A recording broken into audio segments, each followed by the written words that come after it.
Hi guys, so I was going to do a little update. I know a lot of you are thinking of me and my sister right now. I've tried to do a bit of a camera setup, but I think it's just going to be easier for me just to hold my camera on my bed and chat. So sorry if I'm a bit wobbly. I also feel very nauseous. Physically, this bit is really hard, and emotionally, of course. I would say the stage we're in now is Naomi's at home still. I was there yesterday for the day. I got back from a week skiing and just went straight down there. Like, I got up at 6 and just jumped on the train and went for the day. The night before, she'd had a real scare, and we're kind of in that stage now of not knowing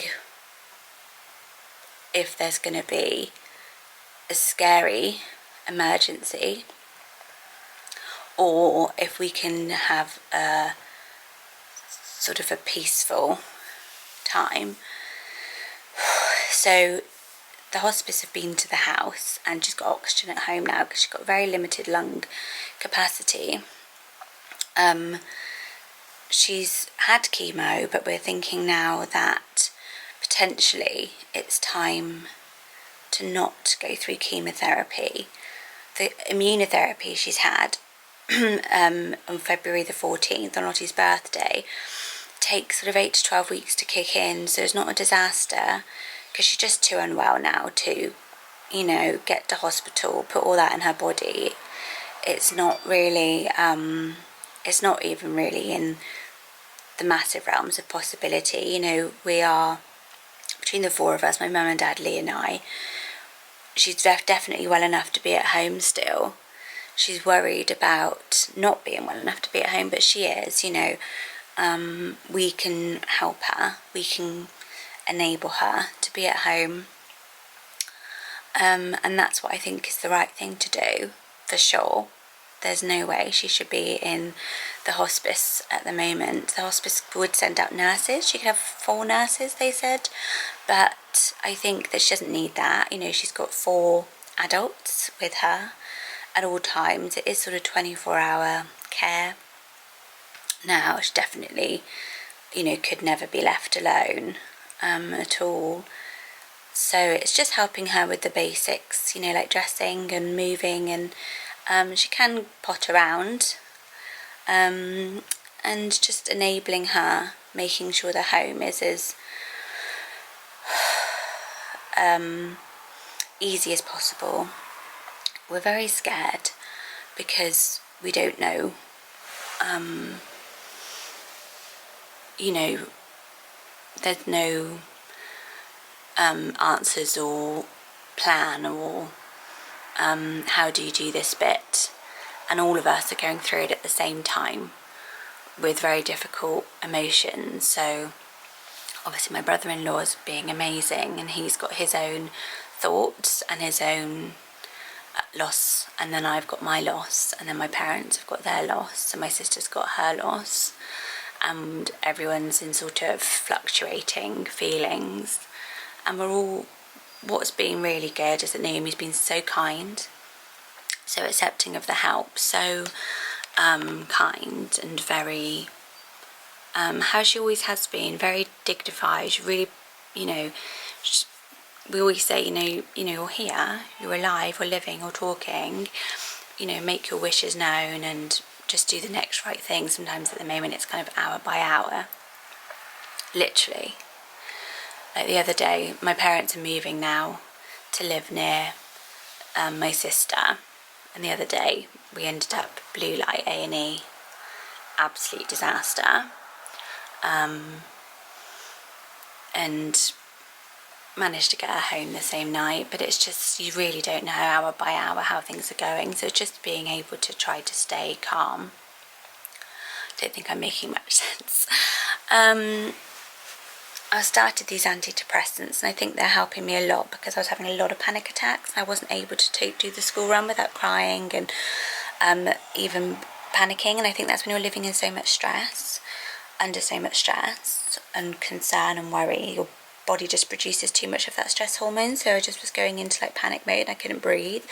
So I'm hoping that the antidepressants are sort of lifting up the rest of my brain food to counteract that, and I'm feeling more able to get through a day and actually think without going into panic. Because before, if I was thinking about my sister, I could just lie on the bed and I was panicking and couldn't breathe and couldn't even cry. Sometimes where I was crying and I had to go away by myself for 2 nights and just literally cry and lie on my bed and get all of that sort of through my body. And then I did this questionnaire about, you know, how your mental health is, and it was like, you are in urgent need, you need to go to call 999 and go to A&E, because I was having very dark thoughts. But I want to do my sister really, really proud, and I know she's very proud of me, and I know we've handled ourselves really well through this whole diagnosis, and there's no playbook for this end-of-life care. But I feel like there's no peace with it. I'm not even going to aim for peace or hope, or I'm just going to aim for love, because that is something that doesn't change, and that is something that just doesn't change, you know, at all. So, you know, as long as we act with love. And also I think sometimes when I've been there, I've gone into sort of care mode, care role, and been quite strong, and now I just know that I need to. It doesn't matter if I break down and cry in front of her like yesterday. I just cried, and that's okay. That's all right. She doesn't need a strong sister with a plan now. She just needs to know that I'm with her. I don't know how I'm going to do it, to be honest.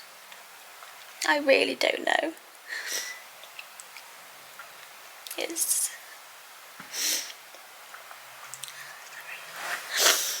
But I would appreciate any advice.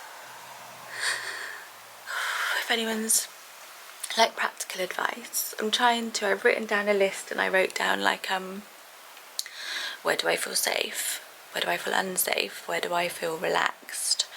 And then I wrote down, what do I need? And then I wrote down, how can I give that I need to myself?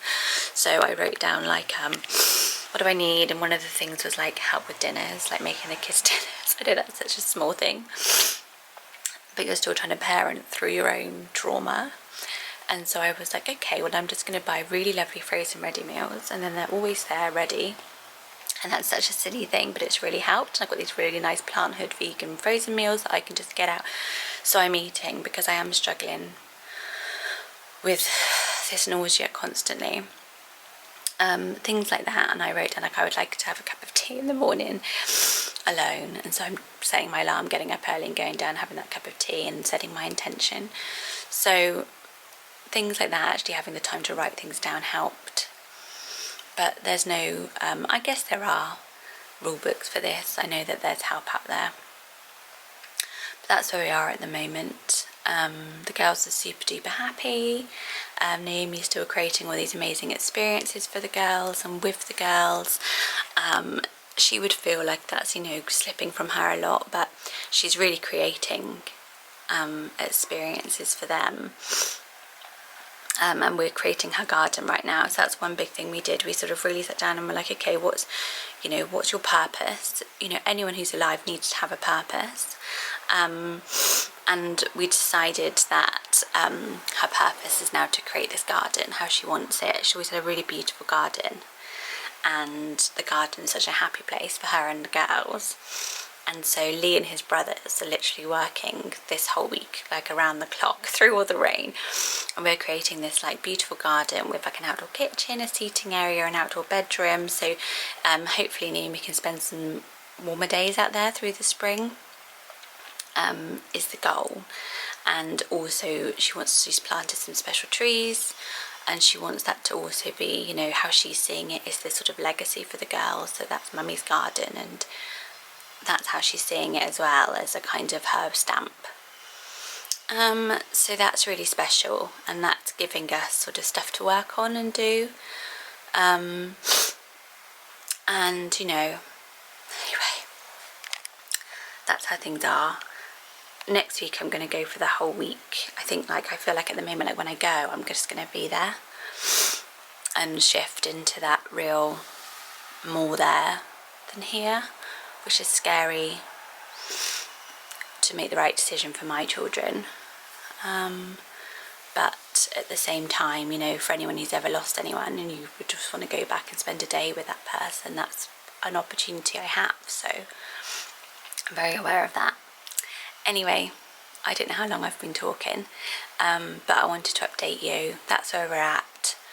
I'm not really doing much social media because, you know, we've said our goodbyes to a lot of people and now it's just close family and friends in real life. And that feels kind of like, you know, right. And I just don't feel well enough.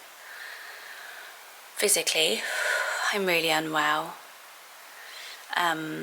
with this nausea and the panics and the breath, and then mentally, you know, fair play to people who can compartmentalise, and maybe I'll have some of those days again.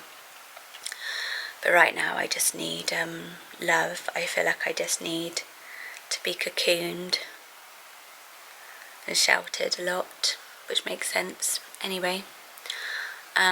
Thank you very much. I don't know what for, but thinking of us. Please keep us in your prayers and your thoughts. You know, let's hope that I can say, you know, switching just purely to immunotherapy is the right next plan, and she has much more well days, and we get the garden done and we have some sunny days. You know, let's just hope for all of that, because that's not rebellious hope, that's realistic. That's a realistic goal and a realistic aim that's in our grasp, and that's what we need to focus on right now. Realistic days, and if something happens to cut those things short, we're ready and prepared and we've got plans in place, and I will definitely be there, and I will definitely make that as special and as calm and as beautiful as it needs to be. You know, I know I can do that for sure. I'm not so scared about that. I think I've sort of confronted that in my mind a bit. Yeah, that actually helped to talk. Thank you.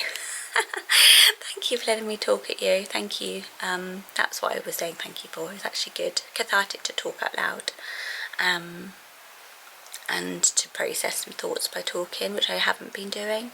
I haven't been talking at all really, or replying to messages, sorry. Alright, lots of love, and hopefully I'll try and keep doing little updates if you want me to, just so you know how we are, and there's a bit more on my Instagram as well. Alright, bye guys.